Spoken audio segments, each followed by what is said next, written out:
चीन super power देश की जो श्रेणी है उसमें सबसे आगे खड़ा है? चीन अमेरिका से बहुत आगे निकल चुका था आर्टिफिशियल इंटेलिजेंस पे, 5G और 6G टेक्नोलॉजी में। संसार में चाइना की सबसे बड़ी स्टैंडिंग आर्मी है। चीन कभी भी एक सुपर पावर नहीं बन सकता। डोनाल्ड ट्रंप ने साफ तौर पे महसूस किया कि अभी समय आ गया कि चीन को सबक सिखाने के लिए। चाइना एक मैन्युफैक्चरिंग हब है। अभी एक बल बनेगा जिसमें जो है हिंदुस्तान का ऊंचा स्थान मिलेगा। चीन को सेमीकंडक्टर देने से इनकार कर दिया। नमस्कार दोस्तों, आप देख रहे हैं आई ऑफ ट्रुथ और मैं हूं आपके साथ अनु जैन रोहतगी। जिस तरह से हमारी विदेश नीति को हैंडल किया जा रहा है हमारी सरकार द्वारा, जिस तरह से हम लोग हथियार बनाने की श्रेणी में आगे बढ़ते जा रहे हैं, बहुत से देशों को अपने हथियार सप्लाई भी कर रहे हैं, जिस तरह से हमारे देश के प्रधानमंत्री मोदी को इंटरनेशनल लेवल पर बहुत सारे सम्मान से नवाजा जा रहा है और जिस तरह से लगातार हमारी इकोनॉमी दुनिया की 5th बड़ी इकोनॉमी बन गई है, उससे एक बार चर्चा का जो बाजार है इंटरनेशनल में भी, और हमारे एक्सपर्ट्स भी मान रहे हैं कि हमारा देश कहीं ना कहीं सुपर पावर देश बनने की श्रेणी में खड़ा हो गया है। मतलब आगे चलकर एक चर्चा हो गई है कि भारत भी सुपर पावर देश बन सकता है अगर इसी तरह से भारत आगे बढ़ता रहा, क्योंकि जिस तरह से सरकार भी कह रही है कि हम अपने इकोनॉमी को नंबर 3 पोजीशन पर पहुंचाएंगे और बहुत से देशों को हम हथियार बनाकर सप्लाई करते हैं। हमारे जो इंपोर्ट है वो खत्म हो रहे हैं, एक्सपोर्ट ज्यादा बढ़ रहा है, बहुत सी चीजों में हम इंडिजीनियस हो गए हैं। तो इस समय पर चर्चा ये चल रही है कि भारत भी क्या सुपर पावर देश बनने की श्रेणी में खड़ा है, जो दौड़ है उसकी दौड़ में खड़ा हो गया। ये अच्छी बात है। पहले कभी भारत का नाम नहीं लिया जाता था और सभी को पता है इस समय सुपर पावर देश अमेरिका, रशिया और धीरे धीरे चाइना इस रेस में सबसे आगे है। यहाँ एक बात की हम चर्चा सबसे पहले करना चाहेंगे कि क्या अमेरिका जो इस समय चल रहा है, अमेरिका कमजोर हो रहा है और चीन उसको ओवर पावर कर रहा है? क्या चीन सुपर पावर देश की जो श्रेणी है उसमें सबसे आगे खड़ा है? क्या उसने अमेरिका को मात दे दी या आने वाले समय में वो अमेरिका को मात देगा? क्या आने वाले समय में सुपर पावर देश का कॉन्सेप्ट ही खत्म हो जाएगा? क्योंकि कई देश इकट्ठा हैं जिनकी पावर बहुत सब हो रही है, चाहे वो भारत हो, चाहे वो फ्रांस हो, चाहे वो जर्मनी हो, चाहे वो ऑस्ट्रेलिया हो। ये तमाम देश हैं जो धीरे धीरे आगे बढ़ रहे हैं, उनकी क्षमता जो है बढ़ रही है। तो ऐसे में सुपर पावर का कॉन्सेप्ट एक देश पे ना रह के कई देशों में चला जाएगा। इन्हीं तमाम मुद्दों पर हम चर्चा करेंगे, लेकिन सबसे बड़ी चर्चा यही है कि क्या चीन ने अमेरिका को मात दे दी है? क्या चीन को हम सुपर पावर देश बोल सकते हैं और क्या भारत भी इस रेस में अब शामिल हो गया है? और हमारे साथ आई ऑफ ट्रुथ में इस समय फॉर्मर मेजर जनरल पी के सहगल सर है, हमारे साथ फॉर्मर मेजर जनरल जे के बंसल है और हमारे साथ बीएसएफ के फॉर्मर एडिशनल डीजी संजीव सूद हैं। आप सभी का बहुत बहुत स्वागत है आई ऑफ ट्रुथ में। सबसे पहले पीके सहगल सर, आपसे जानना चाहेंगे, क्या आपको लगता है कि चीन ने अमेरिका को मात दे दी है? क्या चीन इस समय सुपर पावर देश कहलाया जा सकता है? क्या अमेरिका और रशिया उसके नीचे आ गए हैं? कोविड से पहले अनेकों कारणों की वजह से चीन जो है काफी से ज्यादा मजबूत हो रहा था और अमेरिका आहिस्ते आहिस्ते अपनी मजबूती को खो रहा था। चीन अमेरिका से बहुत आगे निकल चुका था आर्टिफिशियल इंटेलिजेंस में, 5G और 6G टेक्नोलॉजी में, हाइपरसोनिक मिसाइल्स की कैपेबिलिटी में और कई और टेक्नोलॉजी से लैस चीज़ों की वजह से। उसका मुख्य कारण था कि अमेरिका ने खुद ब खुद अपनी गलती से चीन को एक मैन्युफैक्चरिंग हब दे दिया और चीन की इकोनॉमी इतनी बढ़ गई और इतनी मजबूत होती जा रही कि वास्तव में वो विश्व का सेकंड मोस्ट पावरफुल नेशन के रूप में उभरना शुरू हुआ और विश्व की जितनी भी इकोनॉमीज थी बहुत बड़े पैमाने पर चीन के ऊपर डिपेंडेंट हो गई। लेकिन जब अमेरिका को साफ तौर पर नजर आया कि चीन जो है किसी भी हद तक जा सकता है, उसकी एग्रेसिवनेस हर दिन बढ़ती जा रही है, वो पूरे इंडो पैसिफिक खास करके साउथ चाइना सी और ईस्ट चाइना के ऊपर कब्जा करना चाहता है, वो फ्रीडम ऑफ नेविगेशन और फ्रीडम ऑफ एयर स्पेस को चुनौती दे रहा है, कई देशों के साथ अन्याय कर रहा है और उनके साथ वेरी क्लोज इंटरेस्ट अमेरिका के इन्वॉल्व थे। तो उस समय डोनाल्ड ट्रंप ने साफ तौर पर महसूस किया कि अभी समय आ गया कि चीन को सबक सिखाने के लिए और चीन से रिश्ते नातों को ठीक करने के लिए। तब से लेकर अभी तक अमेरिका ने अनेकों कदम उठाए हैं जिससे वास्तव में वंस अगेन अमेरिका जो है चीन से बहुत आगे निकल जाएगा। उन्होंने चीन को सेमीकंडक्टर्स देने से इनकार कर दिया है। वो उस दर्जे की टेक्नोलॉजीज जो बड़ी लाजमी थी चीन को नेक्स्ट लेवल पर ले जाने के लिए, उनके ऊपर रोक लगा दी है। उन्होंने यकीन किया कि उनके जो अपने नेटो पावर्स वगैरह हैं वो भी चीन को इस मौके की टेक्नोलॉजीज ना दें। जहाँ तक चीन को आर्टिफिशियल इंटेलिजेंस पे लीड थी और सेमीकंडक्टर्स में लीड थी, वहाँ भी बड़े पैमाने पर वो अभी सेमीकंडक्टर्स में अमेरिका को एक हब के तौर पे खड़ा करना चाह रहे हैं और चीन को पीछे। फिर चीन साइबर सिक्योरिटी में बहुत आगे निकल चुका था, इसमें भी बहुत बड़े उछाल हुआ है। अमेरिका भी हर प्रकार से अपने आप को सुरक्षित रख सकता है और चीन के ऊपर भी उसी माफी की कार्रवाई कर सकता है जैसे कि चीन कर रहे हैं। जहाँ तक हाइपरसोनिक मिसाइल का ताल्लुक था, चीन के पास अभी भी अमेरिका से बेहतर हथियार हैं, लेकिन अमेरिका बड़ी फास्ट तेजी से इस गैप को भी क्लोज कर रहा है और साथ ही साथ अमेरिका जो है बड़े पैमाने पर स्ट्रेटेजिक रिलेशन खड़े कर रहा है ऑस्ट्रेलिया के साथ में, जापान के साथ में, इंडिया के साथ में और बाकी तमाम देशों के साथ में। ऑकस और क्वाड जो है उनकी कंबाइंड शक्ति जो है चीन से बहुत ज़्यादा है। इंडिया हो, जापान हो, ऑस्ट्रेलिया हो, वियतनाम हो, इंडोनेशिया हो, फ्रांस हो या ब्रिटेन हो, कोई भी पुश ओवर पावर्स नहीं है। और जब इनकी कमान ताकत को लगाया जाए तो चीन जो है वास्तव में टिक नहीं सकेगा। तो मैं आपसे सहमत नहीं हूँ कि आज चीन बहुत मजबूत हो रहा है और अमेरिका कमजोर हो रहा है। Yes, up to a point of time it was true, लेकिन कोविड के बाद में कम्प्लीटली रिवर्स हो चुका है। कोविड से पहले स्थिति थी कि माना जा रहा था कि चीन आगे निकल गया अमेरिका को, लेकिन अमेरिका को जल्दी ही समझ में आ गया कि चीन का रवैया क्या है, किस तरह से वो दूसरे देशों को परेशान कर रहा है। एकमात्र अपना वर्चस्व चाहता है, चाहे वो पानी हो, चाहे वो हवा हो, चाहे वो जमीन हो। और इसके चलते जो है अमेरिका बहुत ज्यादा संभल गया है और कई टेक्नोलॉजी जो चीन को दे रहा था उसने उसको देनी बंद कर दी है, क्योंकि चीन उसके ही बलबूते पर आगे बढ़ रहा था। और यहां पर जो साइबर सिक्योरिटी है और सर का मानना है कि हाइपरसोनिक टेक्नोलॉजी है, उसमें चीन आगे है, लेकिन अमेरिका पूरी कोशिश कर रहा है कि बराबरी पर लाए। और कई ऐसे कदम अमेरिका ने उठाए हैं, खासतौर पे डोनाल्ड ट्रंप के शासनकाल में, कि जब अमेरिका ने दोबारा चीन को अपने से पीछे छोड़ा है, क्योंकि अमेरिका बहुत ज्यादा संभल गया है। संजीव सूद सर, आपसे ये जानना चाहेंगे, जिस तरह सर ने बताया कि हाँ, एक ऐसा दौर आया था कि लग रहा था कि अमेरिका पिछड़ गया है। आपको क्या लगता है कि कौन कौन सी ऐसी खासियत है चीन में और कौन कौन सी ऐसी बातें हैं, किन एरियाज में चीन इतना स्ट्रांग है कि ये बात जो है चर्चा बन जाती है कि चीन बहुत ज्यादा मजबूत हो गया है, अमेरिका को पीछे छोड़ दिया है। तो कौन कौन से एरियाज हैं चीन के जो बहुत ज्यादा मजबूत हैं? यह बात सच है कि चीन संसार में धीरे धीरे एक बहुत मजबूत देश के रूप में उभर कर सामने आया है। उसकी इकॉनमी दुनिया की दूसरे नंबर की सबसे बड़ी इकॉनमी है, जिसका साइज लगभग 20 ट्रिलियन डॉलर्स का है। यह यूनाइटेड स्टेट्स से थोड़ी ही छोटी है। इसके अलावा संसार में चाइना की सबसे बड़ी स्टैंडिंग आर्मी है और उनका आर्मी के ऊपर खर्चा लगभग 292 बिलियन डॉलर्स का है। उनकी एयरफोर्स दुनिया की दूसरी सबसे बड़ी एयरफोर्स है। तो इस प्रकार मिलिटरली भी वो काफ़ी मजबूत है, हालांकि शायद टेक्नोलॉजिकली वो अमेरिका से थोड़ा पीछे होंगे, परंतु धीरे धीरे उस क्षेत्र में भी वो काफ़ी प्रगति कर रहे हैं।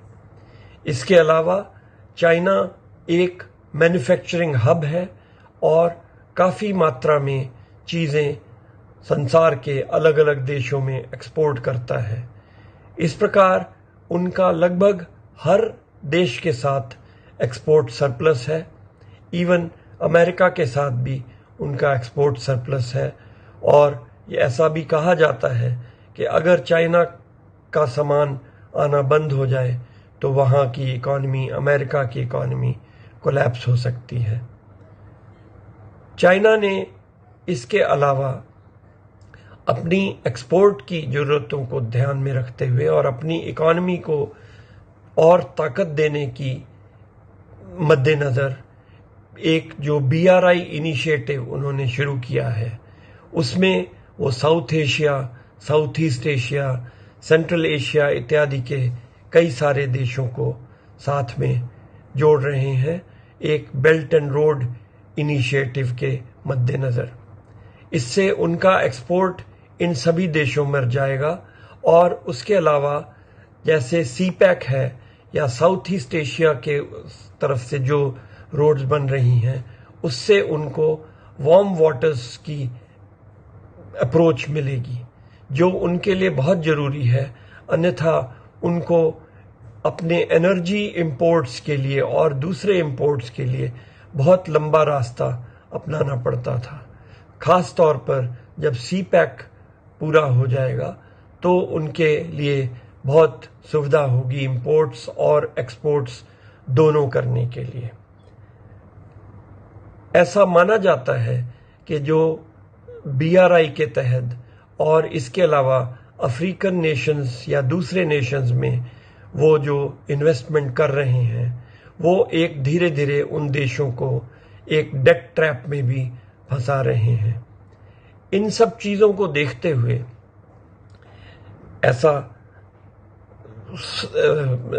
साफ प्रतीत होता है कि चाइना एक बहुत मजबूत देश बनता जा रहा है और इसको काउंटर करने के लिए अमेरिका ने कई इनिशिएटिव लिए हैं, जैसे कि क्वाड का इनिशिएटिव है या अन्य तरीके के इनिशिएटिव्स हैं, जिससे उनको उनकी नेवी का एक्सपेंशन ज़्यादा ना होने पाए, नेवी का प्रभाव ज़्यादा ना होने पाए। चाइना ने रशिया के साथ भी अपने संबंध बहुत बेहतर बना लिए हैं, जो एक और कारण है अमेरिका के लिए चिंता का। इससे अमेरिका के जो और नाटो का जो वॉर एफर्ट है यूक्रेन में, उसके ऊपर भी एडवर्स प्रभाव पड़ रहा है। ये सब चीज़ों को देखते हुए अमेरिका जो चाइना के प्रति उनको चिंता है वह स्वाभाविक है और वो चाइना को काउंटर करने के लिए काफ़ी सारे कदम उठा रहे हैं। आर्मी बहुत ज्यादा मजबूत है चीन की और एयरफोर्स नंबर 2 है पूरे विश्व में। इसके साथ साथ मैन्युफैक्चरिंग हब है और बहुत से देश, लगभग दुनिया के बहुत बड़ी संख्या में देश हैं चीन पर डिपेंडेंट है, क्योंकि उसने अपने आप को मैन्युफैक्चरिंग हब बना लिया और बहुत ही सस्ती दामों पर चीजें बाहर देशों को। तो इकोनॉमी जो है बहुत से देशों की चीन पर डिपेंडेंट है और ये माना जाता है कि अगर चीन और अमेरिका में कुछ गड़बड़ होती है तो अमेरिका की इकोनॉमी काफी हद तक चीन पर निर्भर है। और इन्हीं सब कारणों से जो है चीन को माना जा रहा है कि वो अमेरिका को पीछे छोड़ने की क्षमता रखता है, ऐसा कहना है संजीव सूद सर का। इसके साथ साथ चीन और रशिया के जो संबंध लगातार बढ़ रहे हैं, तो दो महाशक्तियां हैं एक तरह से देखा जाए, चीन और रशिया। इससे भी कहीं ना कहीं लगता है कि अमेरिका पीछे छूट सकता है चीन से। तो कई एरियाज में चीन की एक्सपर्टाइज, और जैसा कि हम पहले बता चुके हैं कि साइबर सिक्योरिटी में हाइपरसोनिक टेक्नोलॉजी है चीन की, बहुत ज्यादा एडवांस है। तो ऐसे में ये सब एरिया हैं जिसके बाद से ये लगना शुरू हो गया है, एक चर्चा शुरू हो गई है कि क्या चीन अमेरिका को पछाड़ सकता है, सुपर पावर देश की श्रृंखला में चीन सबसे ऊपर खड़ा हो सकता है। जेके बंसल सर, आपसे जानना चाहेंगे कि इन दोनों देशों के बीच लड़ाई है कि डेफिनेटली अभी चीन को समय लग सकता है, कोशिश पूरी कर रहा है सुपर पावर बनने की, और समय लग सकता है क्योंकि अमेरिका कई तरह से चीन से आगे खड़ा है। एक तो जो अमेरिका है नेटो का सदस्य है, देश का सदस्य, काफी सारे देशों पे उसका होल्ड है। इसके साथ साथ जो टेक्नोलॉजी है अमेरिका की, बहुत से क्षेत्रों में अमेरिका की टेक्नोलॉजी काफी एडवांस है, कुछ क्षेत्रों को छोड़ के, तो चीन को हो सकता है शामिल। लेकिन आपसे मेरा प्रश्न ये है सर कि क्या अब भारत को हम कह सकते हैं कि वो सुपर पावर देश बनने की जो एक दौड़ है उसमें शामिल हो गया? क्योंकि पहले तो कहीं भी इंटरनेशनल मंच पे भारत का नाम नहीं लिया जाता था, लेकिन जिस तरह की डेवलपमेंट पिछले कुछ सालों में भारत में हुई है, हमने जैसे कहा कि 5th इकोनॉमी बन गया, बहुत सारे हथियार पहले इंपोर्ट करता था अब एक्सपोर्ट करने लगा है, हर चीज में इंडिजीनियस हो गया है, चंद्रयान 3 हमारा लॉन्च हो गया है। कितनी बड़ी बात है कि हम जो अंतरिक्ष है, जो मार्स है, जिसमें सिर्फ मोनोपोली थी कुछ देशों की, आज भारत उस श्रेणी में भी खड़ा हुआ है। और इन सबके चलते ये एक एक्सपर्ट भी मान रहे हैं, चाहे वो इंटरनेशनल हो चाहे नेशनल हो, कि भारत भी अब सुपर पावर देशों की जो होड़ है, जो दौड़ है, उसमें शामिल हो गया है। क्या कहना है आपका, और क्या आप मानते हैं कि अमेरिका को अभी भी हम मान सकते हैं कि वो सुपर पावर देश है? जबरदस्ती चीप लेबर का इस्तेमाल करके चीन ने अपने कंट्री में बहुत सारी फैक्ट्रियां लगा ली और एक मैन्युफैक्चरिंग हब बन गया, जिसमें कि पश्चिम की बहुत सारी कंपनियां थी, जिसमें अमेरिका ने बहुत योगदान दिया और चीन की इकोनॉमी बढ़ गई। जब चीन की इकोनॉमी बढ़ी तो चीन ने हथियार बनाने शुरू कर दिए, वो भी कॉपी करके, और वो बढ़ा जरूर लिए हैं। हथियार कितने कारगर हैं इसका अभी पता नहीं, कभी वो टेस्ट तो हुए नहीं। अब चीन जो है वो अमेरिका को चैलेंज करके सुपर पावर बनना चाहता है। तो इन चीजों को देखते हुए चीन ने सोचा कि इकोनॉमिक और मिलिट्री पावर होने के बाद में दुनिया में अब वो एक चौधरी बन जाए और एक पीस स्थापित करने की तरफ अपने आप को दिखा रहा है। और ग्लोबल पीस इनिशिएटिव भी एक चीन ने स्टार्ट किया है।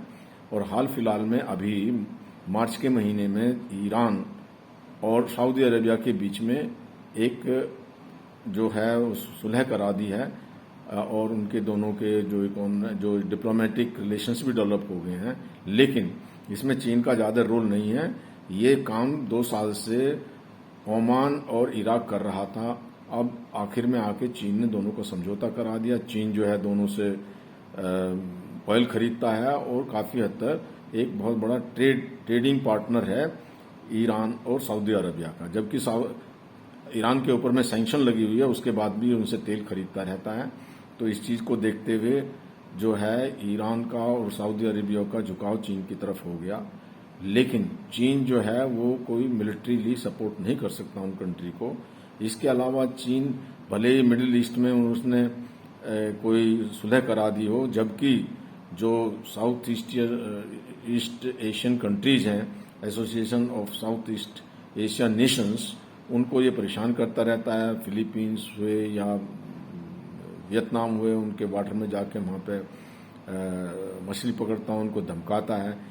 ग्लोबल पीस इनिशिएटिव के अंदर चीन कहता है कि जी जो है वर्ल्ड जो है वो रूल बेस होना चाहिए और सबकी सॉवरेनिटी रहनी चाहिए। जबकि चीन उल्टा करता है, एक इंटरनेशनल कोर्ट के ऑर्डर को उसने माना नहीं और वो एक्सपेंशनवादी नीति है। ताइवान को धमकाता है, सब कंट्रीज जो आसपास के छोटे मोटे कंट्रीज हैं उनके ऊपर अपनी धौंस जमाता है। तो इसलिए चीन कभी भी एक सुपर पावर नहीं बन सकता। हालांकि ये जरूर है कि जो अभी अमेरिका का दबदबा कम हो रहा है, तो इस स्थिति से एक मल्टीपोलर वर्ल्ड बनेगा जिसमें जो है हिंदुस्तान का बहुत ऊंचा स्थान रहेगा, क्योंकि हिंदुस्तान की एक विश्वसनीयता है, सभी का भला चाहते हैं, वसुधैव कुटुंबकम पॉलिसी है। कोविड के दौरान में जो है बहुत सारे देशों को वैक्सीन भेजी थी, जबकि चीन की जो है वो नीति एक दूसरी रही है। एक कहावत मशहूर है कि ऐसा कोई सगा नहीं जिसको चीन ने ठगा नहीं। तो चीन जो है अपना उल्लू सीधा करने के लिए इस तरह की चीजें करता है, लेकिन वो किसी के हित में नहीं जाए, जबकि भारत जो सबके हित में है। तो मुझे नहीं लगता कि चीन कोई अपना दबदबा बना या उसकी कोई पोजीशन जो है स्ट्रांग रहेगी, जबकि भारत एक इमर्जिंग पावर निकल के आएगा और एक मल्टीपोलर वर्ल्ड की स्थापना होगी। ऐसा कोई सगा नहीं जिसको चीन ने ठगा नहीं। बहुत अच्छी बात यहाँ पे बंसल सर ने बोली है। और चीन की जो एक पर्सनालिटी है, जो उसका एक बॉडी लैंग्वेज है, और जिस तरह से वो कर रहा है कि विस्तारवादी नीतियां अपना रहा है, बहुत से देशों को डरा धमका रहा है, और ऐसे में सर का मानना है कि वो अमेरिका को मात नहीं दे सकता। एक बड़ा पॉइंट उन्होंने यहाँ बताया। लेकिन दूसरा एक बहुत बड़ी बात जो हमने सर से कही थी कि यहाँ पर जो भारत के सुपर पावर बनने की जो संभावनाएं हैं आगे आने वाले सालों में, अगर भारत इसी तरह से आगे बढ़ता रहा तो बहुत हद तक भारत भी सुपर पावर देशों की श्रेणी में शामिल हो जाएगा। और यहाँ पे उन्होंने एक बात कही है बंसल सर ने, ये गौर करने वाली बात है कि अब जो आने वाले समय होगा उसमें सुपर पावर देश का कॉन्सेप्ट शायद खत्म ही हो जाए, क्योंकि बहुत से देश हैं जिन्होंने अपने आप को बहुत ज्यादा विकसित कर लिया है। हर चीज में वो किसी भी चीज में एक दूसरे से कम नहीं है। तो ऐसे में बहुत से देश हैं वो है सुपर पावर देश बनने की श्रृंखला में शामिल हो जाएंगे। और आने वाले सालों में शायद ये कॉन्सेप्ट खत्म हो जाए कि सिर्फ अमेरिका ही सुपर पावर देश है, या रशिया ही है, या चाइना भी है, और कई देश भारत समेत इस श्रेणी में आ सकते हैं। तो दोस्तों, आई ऑफ ट्रूथ जो चैनल है हमारा, इसकी कोशिश यही रहती है कि कुछ ऐसे मुद्दों पर भी चर्चा की जाए जो कुछ हटके मुद्दे होते हैं और जिन पर अक्सर चर्चाएं नहीं होती, लेकिन बहुत ही इंपॉर्टेंट मुद्दे होते हैं और डिफेंस से जुड़े, और हमारी जो गरिमा है, हमारी भारत की जो प्रेस्टीज है, उससे जुड़े मुद्दों पर, चाहे वो नेशनल हो चाहे वो इंटरनेशनल हो, हम कोशिश करते हैं कि एक्सपर्ट्स के माध्यम से उनकी सही और सटीक राय आपके सामने रखें और एक सही पिक्चर आपके सामने पेश करें। और उम्मीद है हमारा ये प्रोग्राम आपको पसंद आया होगा। इसलिए आप देखते रहिए, बने रहिए, लाइक कीजिए, सब्सक्राइब कीजिए हमारा चैनल आई ऑफ ट्रुथ। हमारे चैनल आई ऑफ ट्रुथ को सब्सक्राइब कीजिए यूट्यूब पर, इसे फॉलो कीजिए फेसबुक पर, इंस्टाग्राम पर, ट्विटर पर और कू पर। हमारे चैनल के बारे में फीडबैक देने के लिए हमें मेल कीजिए ioftruth.6@gmail.com पर।